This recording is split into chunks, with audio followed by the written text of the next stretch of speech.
Ako ritong tambakol. Rito ko muna siya ng half cook. Saka ko siya gagataan. Luto na po kasi itong tambakol.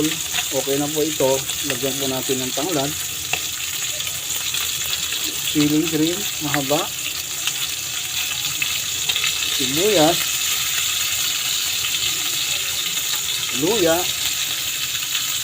At saka bawang. Ilagay na rin natin ang ating dahon ng pichay, mga idol.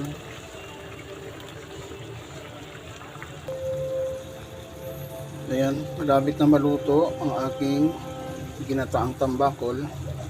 Pichay lang ang gulay nito, mga idol. Hindi na ako naglagay ng ibang gulay kasi napakamahal po ang bilihin. Grabe. Dati pong 5 piso ang tali ng pichay, ngayon 15 na po isa. Malapit na maluto, ilagay na rin natin ang ating 1 pack of kokomama.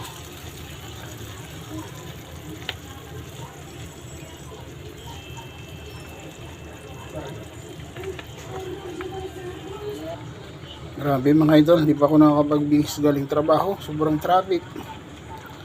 Dito na agad sa kusina. Ayan mga idol, oh. Sa tingin pa lang, masarap na mga idol.